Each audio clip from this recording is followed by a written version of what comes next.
নমস্কার, এনবিপি ইউনানি আয়ুর্বেদ রিসার্চ সেন্টারের বিশেষ অনুষ্ঠানে আরো একবার আমাদের সকল দর্শক বন্ধুদের জানাবো অনেক অনেক স্বাগত। আরো একবার আপনাদের জন্য গুরুত্বপূর্ণ বিষয় নিয়ে আলোচনা করব। যখন গুরুত্বপূর্ণ বিষয় আলোচনার কথা আমরা বলি, তখন অবশ্যই আমাদের মাথায় রাখতে হবে যে আমাদের অস্থি ঠিক আছে তো, আমাদের অস্থির কোনো সমস্যা আসছে না তো।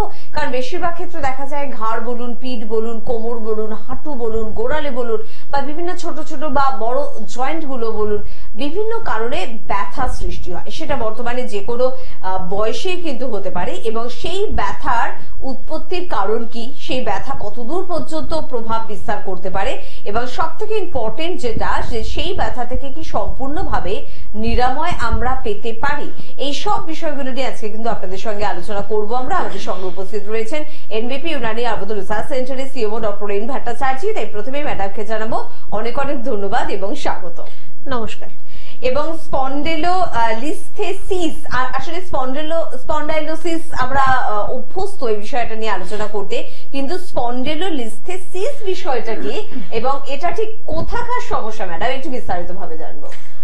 স্পন্ডাইলোলিস্থেসিস আমাদের যে শিরদাঁড়ার যে আমাদের হাড়গুলো রয়েছে, আমাদের শিরদাঁড়ায় কিন্তু অনেকগুলো ছোট ছোট হাড় দিয়ে কিন্তু আমাদের শিরদাঁড়াটা তৈরি হয়। একটা গোটা লম্বা হাড় দিয়ে যে শিরদাঁড়া হয় এরকম নয়, ছোট ছোট হাড় রয়েছে যেটাকে ভার্টিব্রা বলা হয়। তো সেই ছোট ছোট হাড় বা ভার্টিব্রা দিয়ে কিন্তু আমাদের একদম ঘাড়ের থেকে শুরু করে আমাদের একদম কক্সিস পর্যন্ত সম্পূর্ণ শিরদাঁড়াটা আমাদের তৈরি রয়েছে।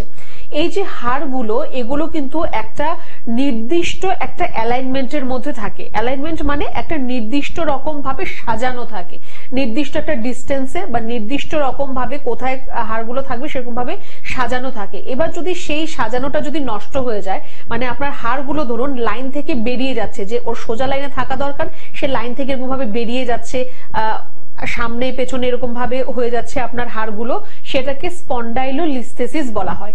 সেটা আপনার ঘাড়ে হতে পারে, আপনার পিঠে হতে পারে, আপনার কোমরেও কিন্তু হতে পারে। আর এর থেকে কিন্তু আপনার আস্তে আস্তে আপনার যে হাড়ের মাঝখানে যে ফ্লুইড গুলো যেগুলো থাকে, সিএসএফ ফ্লুইড যেটা থাকে, সেগুলো কিন্তু ড্রাই হয়ে যাবে বা আপনার হাড় ক্ষয় পাওয়া শুরু করবে।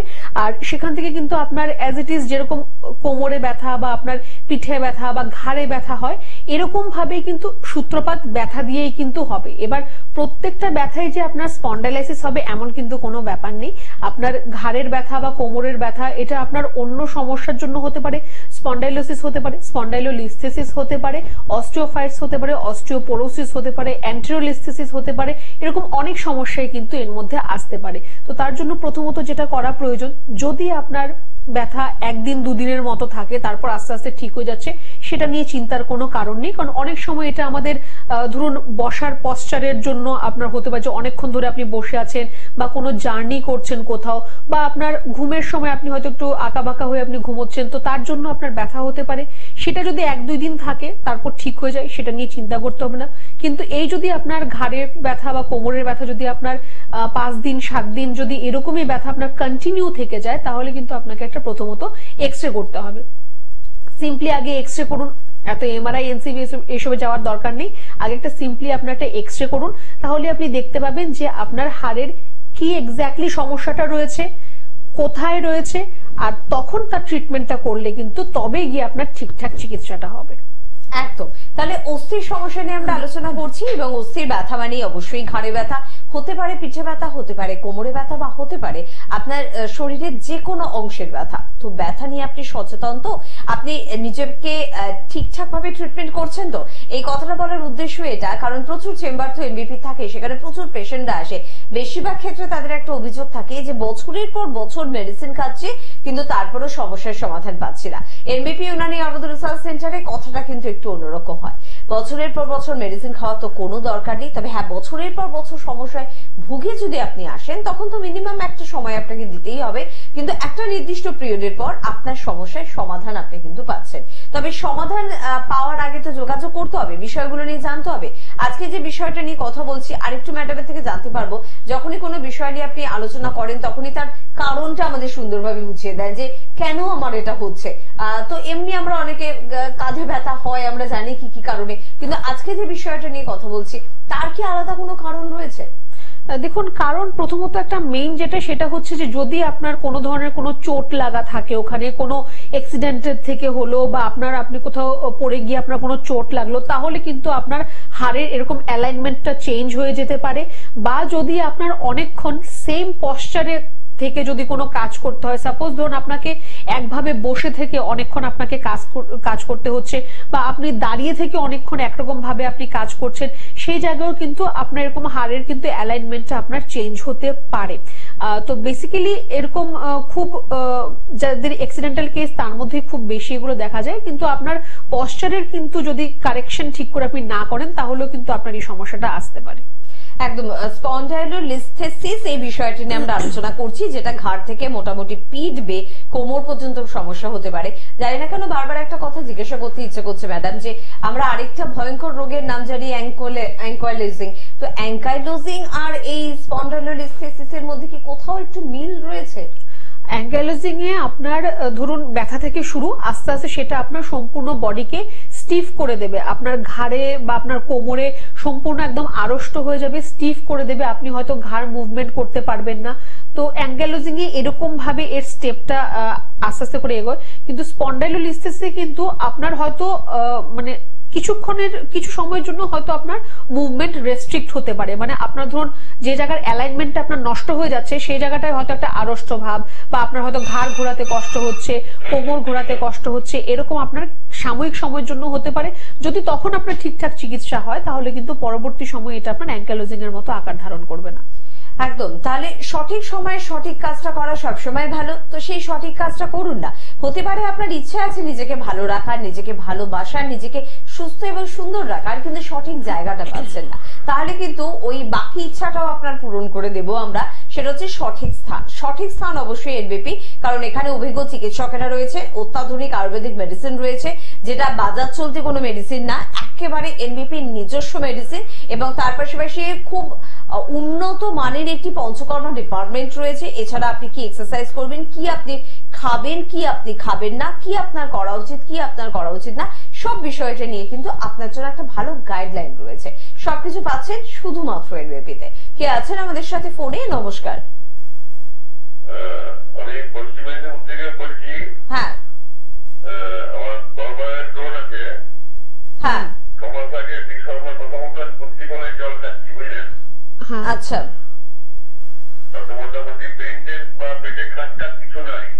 বাহ, মানে আপনি শুধু টিভির অনুষ্ঠান দেখে ফলো করছেন, কোন চেম্বারে এসেছেন?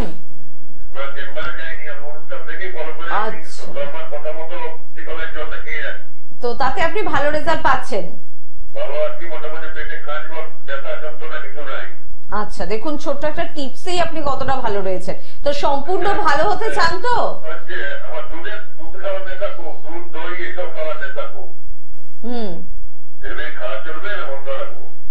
আচ্ছা, মানে ট্রিটমেন্টটা পুরোপুরি বাড়ি থেকেই আপনি করতে চাইছেন, এসে আর ডাক্তারবাবুদের সঙ্গে দেখা করবেন না? আচ্ছা, আপনি ব্যস্ত। Okay, thank you very much. Madam বলছেন আপনার স্টোনের সাইজটা আপনি বলতে পারবেন কি? 4 সেন্টিমিটার না 4 মিলিমিটার?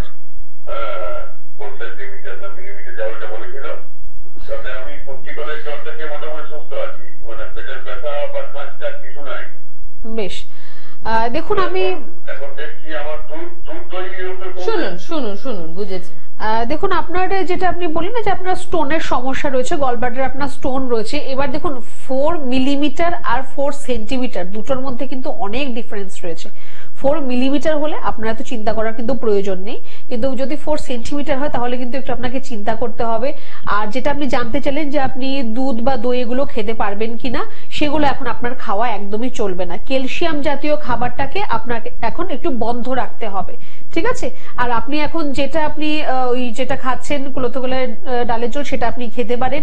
আর তার সাথে আপনি পাথরকুচি পাতা যদি পাওয়া যায়, পাথরকুচি পাতার রসও আপনি খেতে পারবেন। আর আপনাকে বলবো যে দেখুন আপনি হয়তো খুব ব্যস্ত আপনি, তো ব্যস্ত থাকলেও আমাদের কাছে উপায় রয়েছে।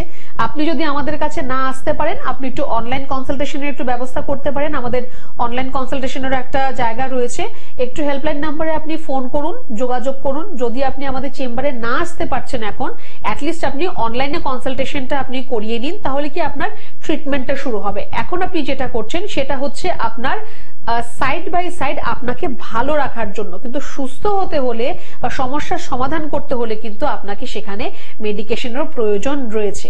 তো আমি এটা আপনার হাতে ছাড়লাম যে আপনার ব্যস্ততাটা কতটা রয়েছে সেটা আপনি ভালো করে আপনি বুঝতে পারছেন, কিন্তু সুস্থ যে হতে হবে, ঠিক হতে হবে, সেটাও কিন্তু আপনাকে ভালো করে বুঝতে হবে। যদি আপনি না আসতে পারেন কোনো ব্যাপার নেই, হয় আপনার কোনো বাড়ির লোককে আপনার রিপোর্টস গুলো দিয়ে আমাদের যে কোনো চেম্বারে পাঠান, বা আপনি যদি 1-to-1 আপনি চান যে না আপনি কনসালটেশনটা নিতে চাইছেন, আপনি অনলাইনে একটু আসতে পারেন, যেটা আপনার সুবিধা আপনি সেটা করুন। একদম দাদা, একদিকে তো আপনার ব্যস্ততা, একদিকে আপনার স্বাস্থ্য। এবার আপনি কাকে আগে বেশি ভালোবাসবেন সেটা আপনাকে নির্বাচন করতে হবে। ঘন্টার পর ঘন্টা আপনি অনুষ্ঠান তো দেখছেন, সেখানে কোনো দুদিন আর অনুষ্ঠান দেখলেনই না, সেই দুদিন একটু মন দিয়ে কাজটা করে নিন।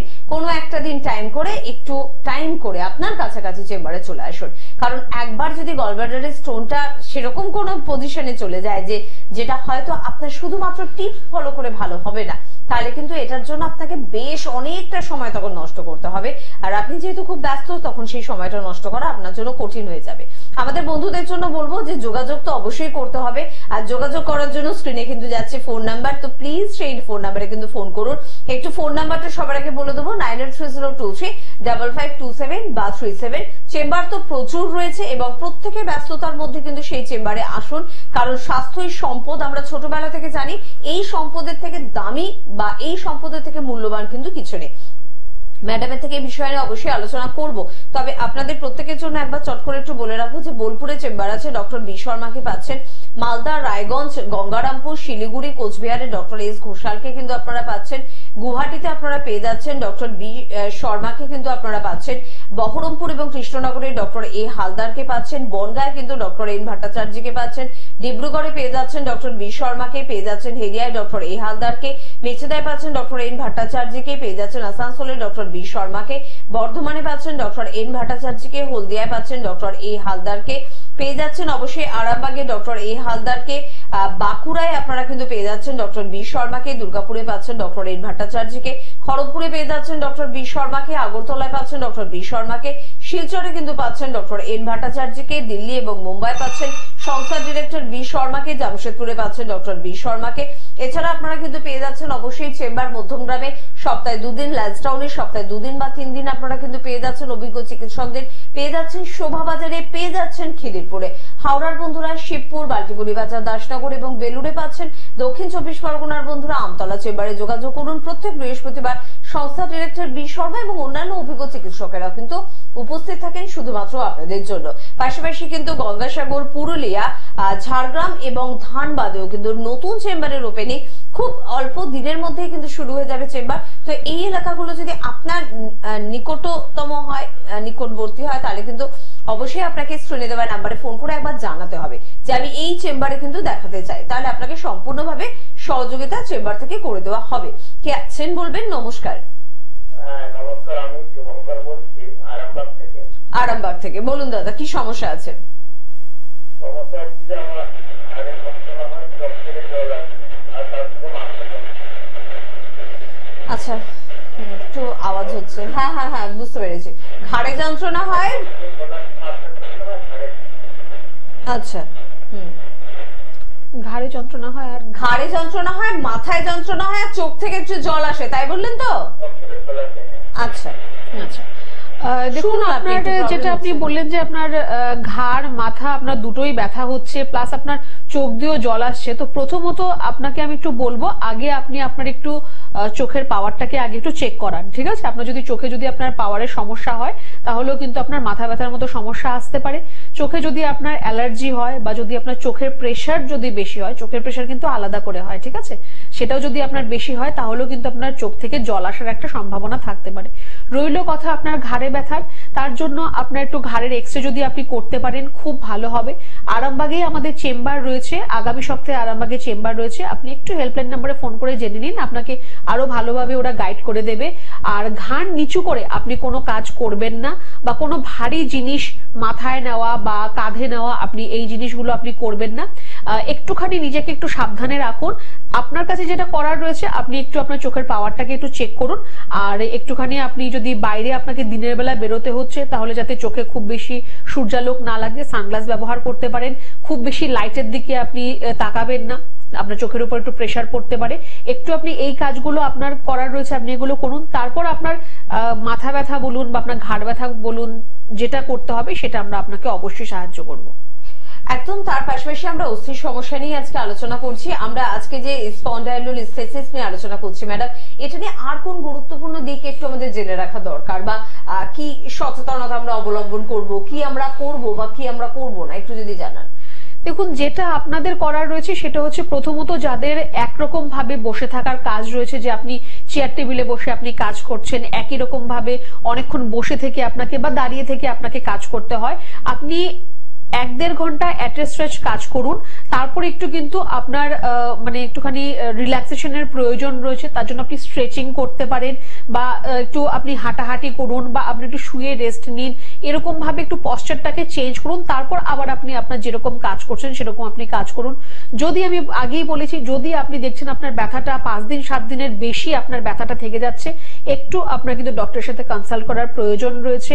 একটু আপনার ওই পার্টিকুলার জায়গার কিন্তু একটু এক্সট্রা একটা ছবি করে দেখে নেওয়ারও কিন্তু প্রয়োজন রয়েছে। আর আরেকটা জিনিস, আপনার এই স্পন্ডাইলোলিস্থেসিস হয়তো খুব কম বয়সের মধ্যে আপনার মধ্যে দেখা দেবে না বা আসবেও না। এটা আস্তে আস্তে আপনার যখন অ্যাডাল্ট এজ থেকে আপনার যখন সিনিয়র গ্রুপের দিকে আপনি যখন আস্তে আস্তে আপনি এগিয়ে যাবেন, তখন কিন্তু আপনার এই সমস্যাটা মানে অনেকটা বেশি ভাবে আপনার কিন্তু দেখা দিতে পারে। যারা ধরুন 20 বছর 30 বছর চেয়ার টেবিলে বসে বসে কাজ করেছেন, আপনাদের কিন্তু একটা পরবর্তী সময় এই স্পন্ডাইলোলিস্থেসিস হওয়ার কিন্তু একটা সম্ভাবনা থেকে যাচ্ছে। তার জন্য একটু প্রথম থেকে নিজেকে একটু আপনি ভালো রাখার চেষ্টা করুন। ভারী কোনো জিনিস তোলা সেগুলোকে একটু বন্ধ রাখতে হবে, বা ঘাড় নিচু করে কাজ করা, কোমর ঝুঁকে কাজ করা, এগুলোকে একটু অ্যাভয়েড করতে হবে। একদম আপনাদের সচেতন করার জন্য প্রত্যেকদিন এই চ্যানেলে এই সময়ের এই অনুষ্ঠানে কিন্তু আমরা হাজির হয়ে যাই, এবং আমাদের এই অনুষ্ঠান দেখে দেখুন কত মানুষ উপকৃত। অনেকেই বলছে অনুষ্ঠানের কথা শুনে ভালো আছি, অনেকে অনুষ্ঠানে ডাক্তারবাবুর বলে দেওয়া কোনো টিপস ফলো করেই ভালো আছি, আমাকে আর চেম্বার অব্দি যাওয়ার প্রয়োজনই হচ্ছে না। তো প্লিজ সেটা করবেন না, অনুষ্ঠানটা দেখবেন, টিপস গুলো ফলো করবেন, কিন্তু চেম্বারে আসতে পারছি না, প্লিজ এটা করবেন না। চেম্বারে আসুন, চেম্বার গুলো আপনাদের জন্য। প্রত্যেকদিন চেম্বারে এলে দেখবেন আপনি এতটা ভিড়, তখন আপনার মনে হবে এত মানুষের এত সমস্যা, এবং এত মানুষ এনবিপি চিকিৎসকদের বিশ্বাস করেন, ভরসা করেন, ভালোবাসেন, এবং এতটা ভিড় হওয়ার একটা মুখ্য কারণ তো অবশ্যই রয়েছে যে মানুষ শুনে এসেছেন যে এনবিপিতে এসে মানুষ ভালো হন। নাহলে কেউ এমনি এমনি এতটা দূর থেকে বা এতটা কষ্ট করে এতটা সময় নষ্ট করবেন না এনবিপি চিকিৎসকদের সঙ্গে একবার কথা বলার জন্য। তাই আপনি যদি এখনো বাড়ির সোফাতে বসে থাকেন, তাহলে কিন্তু আপনি পিছিয়ে পড়বেন। একটু এগিয়ে আসুন, এনবিপি চিকিৎসকদের টেবিলের সামনে এসে একটু বসুন, কথা বলুন, এবং আপনার জীবনের সমস্যাগুলো থেকে নিজেকে রেহাই দিন। আছেন বলবেন। নমস্কার। নমস্কার ম্যাডাম, আমি বিরাটি থেকে রাহুল বলছি। বিরাটি থেকে বলুন, কি সমস্যা? সমস্যা বলতে ম্যাডাম, আমার মাঝে মধ্যে মাথাটা যন্ত্রণা হয়, বুঝলেন তো? আমি এর আগে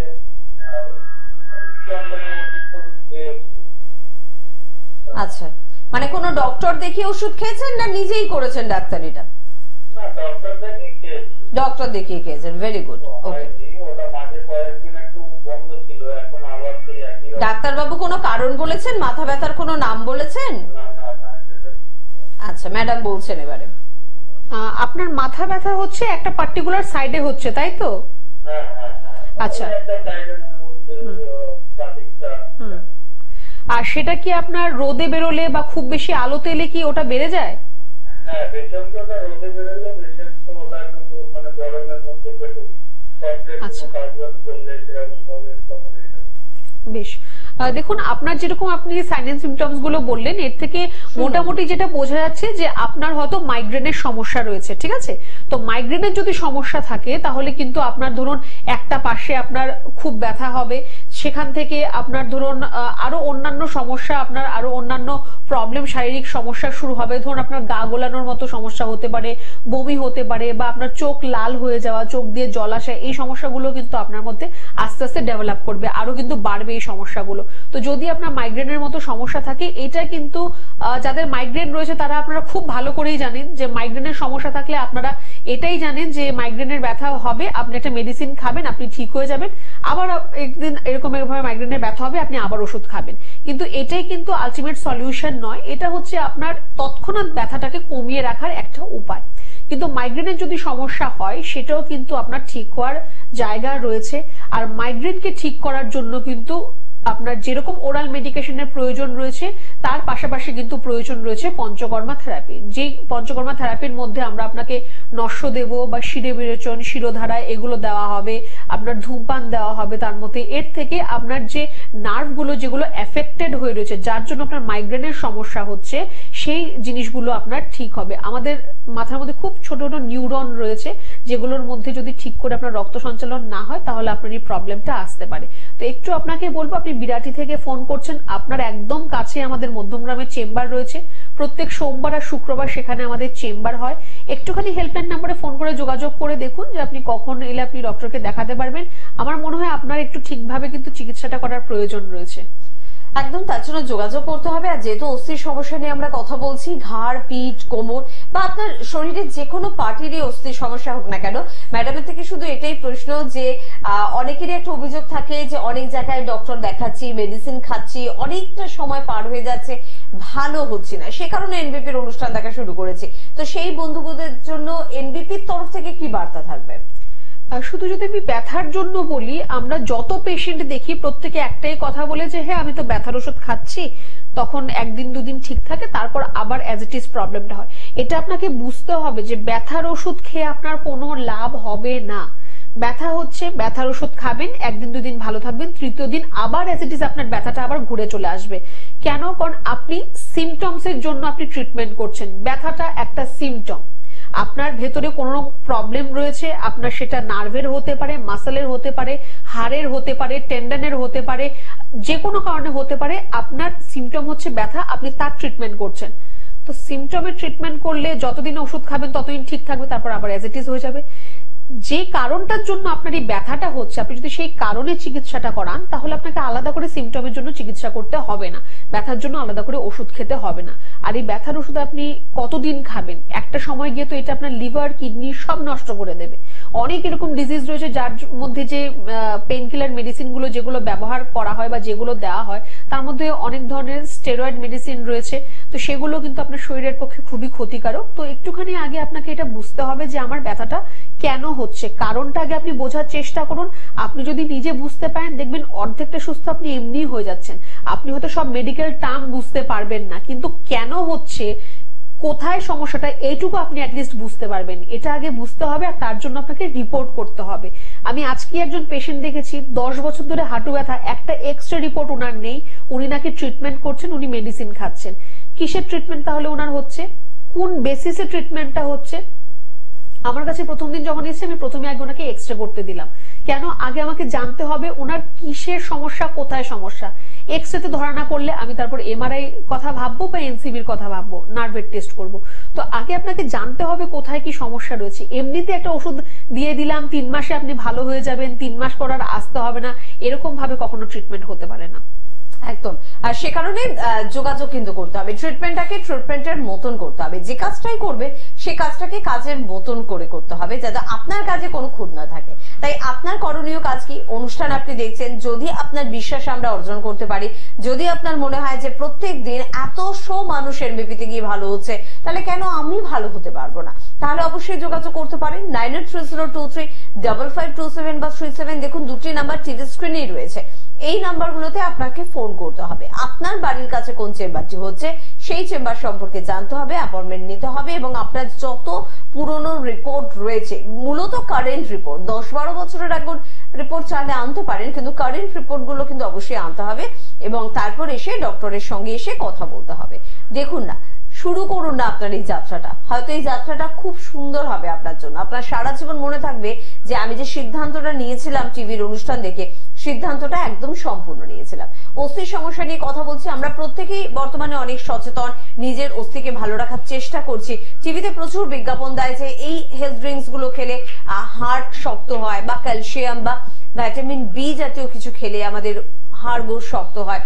তো প্রথম থেকে যদি আমরা এই অভ্যাসগুলোর মধ্যেও থাকি যে একটু ক্যালসিয়ামের ওষুধ কিনে খাচ্ছি, ভিটামিন বি বা আমরা একটু বেশি করে এমন কিছু খাচ্ছি যেটা আমার অস্থি ভালো থাকবে, তাহলে কি সত্যি আমি এটা ভালো কাজ করছি?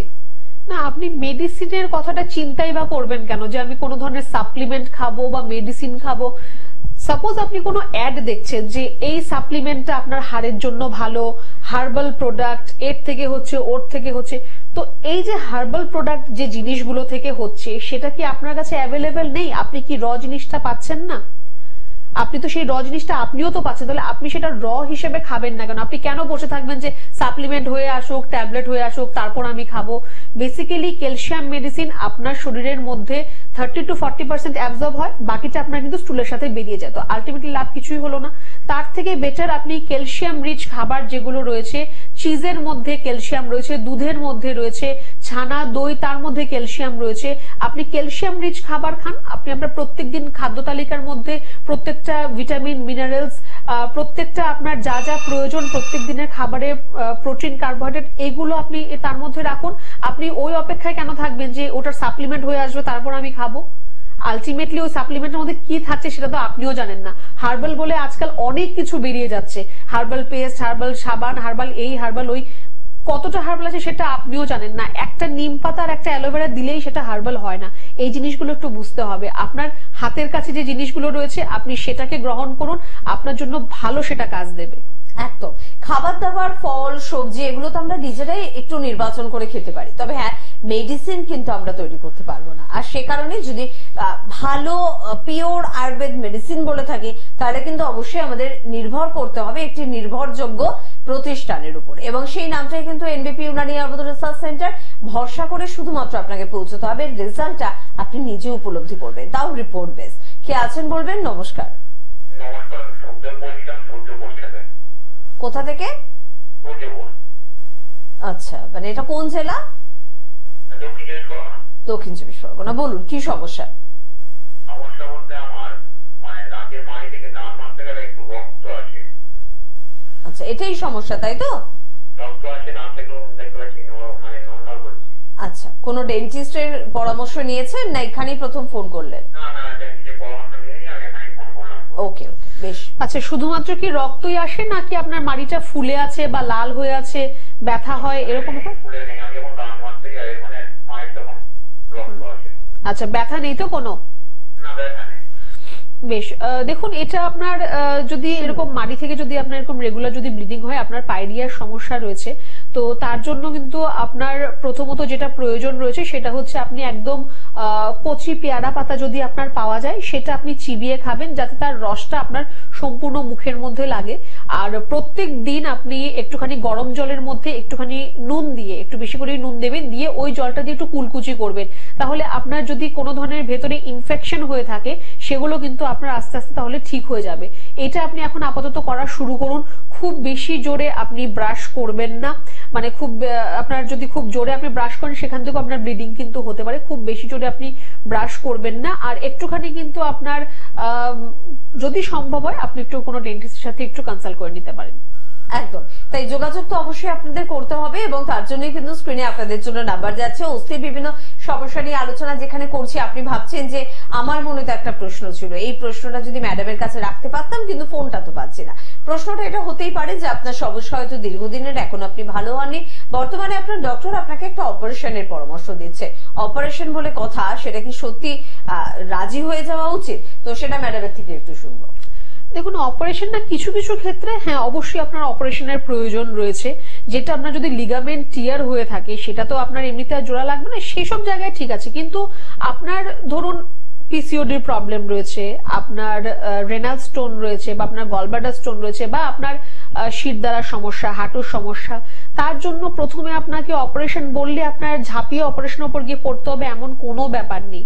আমি যতগুলো নাম বললাম ডিজিজ, সেগুলো কিন্তু আপনার মেডিসিনের মাধ্যমেও কিন্তু আপনার ঠিক হতে পারে, যদি ইনিশিয়ালি আপনি তার একদম প্রথমে যদি সেটা আপনার ডিটেক্ট হয় আর প্রথম থেকে যদি আপনি তার ট্রিটমেন্টটা শুরু করে দেন, তাহলে কিন্তু আপনার শুধুমাত্র মেডিসিনেই সমস্যার সমাধান হবে, আপনাকে সার্জারির কথা চিন্তাও করতে হবে না। যাদেরকে সার্জারির জন্য অ্যাডভাইস করা হয়েছে, যে কোনো ক্ষেত্রেই হোক, সেটা অস্থির হোক বা যে কোনো অন্য সমস্যার জন্যই হোক, আমি তাদেরকে বলবো যে আপনার কাছে তো অপশন রয়েছে সার্জারি করার। সার্জারি তো এরকম না যে আজকে বলেছে আপনাকে কালকেই করতে হবে, আপনি পরশুদিনও করতে পারবেন। তো কালকের দিনটা আপনি কি করবেন, কালকের দিনটা আপনি এনবিপির যে কোনো চেম্বারে এসে যে কোনো চিকিৎসকের সাথে এসে একবার দেখা করবেন, আপনার যা রিপোর্টস প্রেসক্রিপশন রয়েছে সেগুলো দেখাবেন, একটু পরামর্শ নিলে আমার মনে হয় আপনার জন্যই ভালো হবে। যদি আপনার শুধু ওষুধ থেকে আপনার এটা ঠিক হয়ে যায়, আপনি কেন অযথা একটা কাটাছেড়া আপনি করতে যাবেন? আর সেটা তো কোনো আনন্দের ব্যাপার নয় যে আপনি হাসতে হাসতে যাবেন আর আনন্দের সাথে সব হয়ে চলে আসবে। প্রত্যেকটা একটা রিস্ক ফ্যাক্টর থাকে। আপনি যখন সার্জারি করতে যাবেন, আগে দেখবেন আপনাকে একটা বন্ড সাইন করা হয়। কেন? কারণ তার রিস্ক ফ্যাক্টর রয়েছে, পুরোটা পেপার আপনি পড়ে তারপরেই আপনি সাইন করবেন। তো তার মধ্যে একটা আপনার ভয়ের জায়গাও রয়েছে। মেডিসিন খেতে তো কোনো ভয় নেই আপনার। আমি ধরে নিলাম আপনার মনে হচ্ছে যে না এইটা হয়তো ঠিক হবে না, হয়তো তো কেন থাকছেন আপনি একবার ট্রাই করেই তো দেখতে পারেন। ওরাল মেডিকেশন খাওয়ারই তো ব্যাপার রয়েছে এখানে। কিছু কিছু অস্থি ক্ষেত্রে শুধুমাত্র আমরা পঞ্চকর্মা থেরাপির জন্য আমরা অ্যাডভাইস করে থাকি, তাও যে পেশেন্টের জন্য যেই থেরাপিটা দরকার আমরা সেই পেশেন্টকে সেই থেরাপি অ্যাডভাইস করে থাকি। প্রত্যেক পেশেন্টকে যে প্রত্যেক থেরাপি দিতে হবে বা দেওয়া হবে এমন কিন্তু কোনো ব্যাপার নেই। একদম চট করে দেখে নেবো কে আছেন। নমস্কার। হ্যালো, নমস্কার। হ্যাঁ বলুন, কে বলছেন, কি সমস্যা? আমি আগরপাড়া থেকে বলছি। হ্যাঁ বলুন, কি সমস্যা? বলছি ওনার এই যে চামড়ার উপরে শিরাগুলি থাকে না, মানে শরীরে হ্যাঁ যেমনি না উঠে উঠে থাকে। আচ্ছা, আর কোথা থেকে বলছেন আরেকবার বলুন? আগরতলা। আমি আগরপাড়া থেকে বলছি। আগরতলা, তাই তো? আগরপাড়া। আগরপাড়া থেকে বলছেন, আচ্ছা আচ্ছা, ভালো শোনা গেল না তাই। ওকে, সমস্যাটার উত্তর মানে সেটা কি ওনার শুধু পায়ে থাকে না সারা শরীরেই হয় এটা? সারা শরীরেই হয়। আচ্ছা, কোনো ব্যথা ট্যাথা নেই তো? আর পায়ের দিকে বেশি ডান পায়ে হয়। আচ্ছা, ব্যথা আছে কি তার সাথে? আসলে ব্যথা আছে কোনো? ব্যথা নেই। বেশ দেখুন, আপনি যেটা আপনি সমস্যাটা বললেন সেটা আপনার ভেরিকোজ ভেইন হতে পারে। যেহেতু আমি দেখছি না, আমি এখান থেকে বসে বলাটা উচিত হবে না। আপনি আগরপাড়া থেকে ফোন করছেন, আপনার জন্য আমার মনে হয় মধ্যমগ্রাম চেম্বারটা কাছাকাছি হতে পারে। আগামীকালকেই চেম্বার রয়েছে, সোমবারেও চেম্বার থাকবে। যদি সম্ভব হয় একটু পেশেন্টকে সাথে নিয়ে আসুন। যদি কোনো ট্রিটমেন্ট হয়ে থাকে তার প্রেসক্রিপশন রিপোর্টস এগুলো আপনি একটু সাথে নিয়ে আসবেন, তখনই আমরা আপনাকে বলতে পারবো যে কি সমস্যা আছে, কি করতে হবে, কিভাবে থাকলে উনি ভালো থাকবেন। একদম। তবে কি সত্যি কালকে আপনারা আসতে পারবেন? জানি না আসতে পারবেন কিনা, কারণ আমাদের একটা টেন্ডেন্সি আছে, আজকে দেখলাম, কালকে ভাববো, পরশুদিন বুঝবো, তারপরের দিন সিদ্ধান্ত নেবো, তার 2-4 দিন পরে যাব। এটা কিন্তু ডক্টরের কোনো কিছু যায় আসে না, সমস্যা আমার আপনার কিন্তু বেড়ে যায়। তাই অবশ্যই বুদ্ধিমানের মতন সিদ্ধান্ত নিতে হবে। এখনই ডিসিশন নিন কালকেই মধ্যমগ্রাম চেম্বারে আসবো কিনা। তো সেটা আপনাদের উপর ছেড়ে দিলাম। 9830235527 বা 37 এই নাম্বারে ফোন করে এখনই কিন্তু আপনারা অ্যাপয়েন্টমেন্ট পেয়ে যাবেন। আর পরবর্তী অনুষ্ঠানে আবারও দেখা হচ্ছে, আবারও কথা হচ্ছে, আবারও কিছু সমস্যা নিয়ে আলোচনা হচ্ছে। ততক্ষণের জন্য অবশ্যই ধন্যবাদ আপনাদের জানাবো, ধন্যবাদ জানাবো ম্যাডামকে। নমস্কার।